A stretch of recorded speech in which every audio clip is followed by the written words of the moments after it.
பொள்ளாச்சி பாலியல் வழக்கில் கைது செய்யப்பட்ட திருநாவுக்கரசுக்கு 4 நாள் சிபிசிஐடி காவல் எடுத்து விசாரிக்க உள்ளது. இதுகுறித்த கூடுதல் விவரங்களை எமது செய்தியாளர் குருசாமியிடம் கேட்கலாம். குருசாமி, திருநாவுக்கரசுக்கு மட்டும் 4 நாள் சிபிசிஐடி காவல் எடுத்து விசாரிக்கிறதுக்கான காரணம் என்ன? கள நிலவரங்களை பதிவு செய்யலாம். அமலா, இன்று காலை முதல் பொள்ளாச்சி பாலியல் குற்றவாளி திருநாவுக்கரசை காவலில் எடுப்பதற்கான நடவடிக்கையில் சிபிசிஐடி போலீசார் ஈடுபட்டிருந்தார்கள். நேற்றைய தினம் இரவு சிபிசிஐடி போலீசார் தொடர்பான மனுவை கோவை முதன்மை குற்றவியல் நடுவர் நீதிமன்றத்தில் தாக்கல் செய்திருந்தார்கள். அதில் 10 நாட்கள் திருநாவுக்கரசை காவலில் எடுத்து விசாரிக்க அனுமதி வழங்க வேண்டும் என கேட்டிருந்தார்கள். இந்நிலையில் இன்று காலை இந்த வழக்கு விசாரணைக்கு வந்தபோது ஏராளமான பெண்கள் கூடியிருந்த நிலையில் இந்த வழக்கை பிற்பகலில் விசாரிக்கலாம் என வைத்திருந்தார்கள். ஆனால் பிற்பகலிலும் ஏராளமான பெண்கள் கூடியிருந்ததன் காரணமாக திருநாவுக்கரசை நீதிமன்றத்தில் ஆஜர்படுத்துவதில் சிக்கல் ஏற்பட்டது. இதனைத் தொடர்ந்து வீடியோ கான்பரன்சிங் மூலம் விசாரணையானது நடைபெற்றது. இந்த விசாரணையானது முடிவில் திருநாவுக்கரசுக்கு 4 நாட்கள் போலீஸ் காவல் அளித்திருக்கிறார்கள். இதனைத் தொடர்ந்து சிபிசிஐடி போலீசார் திருநாவுக்கரசை இன்று மாலையே கோவை மத்திய சிறையிலிருந்து தங்களது காவலில் எடுத்து இன்றிலிருந்து 4 நாட்கள் விசாரிக்க இருக்கிறார்கள்.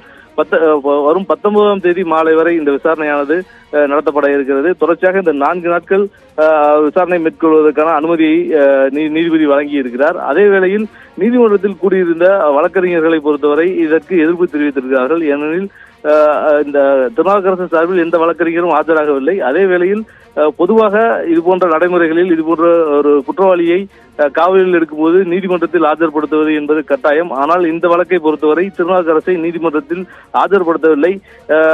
வழக்கமான நடைமுறைகளை ஏன் பின்பற்றவில்லை? ஏற்கனவே இது தொடர்பான ஒரு கைதியை நீதிமன்றத்தில் காவலில்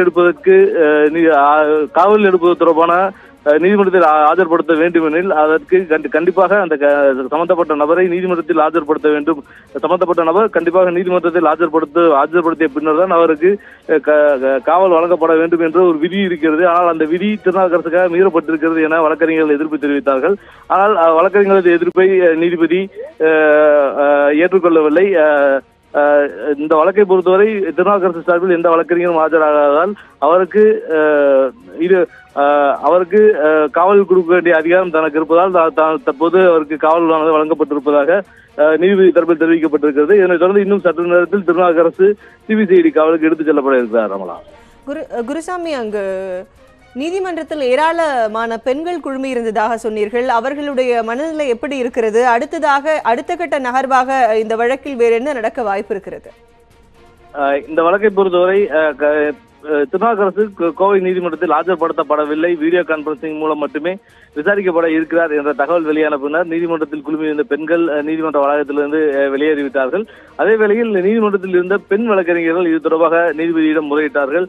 அப்போது இந்த வழக்கில் திருநாவுக்கரசுக்கு அந்த எதிர்ப்பை மீறி தற்போது திருநாவுக்கரசுக்கு காவல் வழங்கப்பட்டிருக்கிறது. இதனைத் தொடர்ந்து திருநாவுக்கரசை சிபிசிஐடி போலீசார் தங்களது கட்டுப்பாட்டில் எடுத்து விசாரிக்க இருக்கிறார்கள்.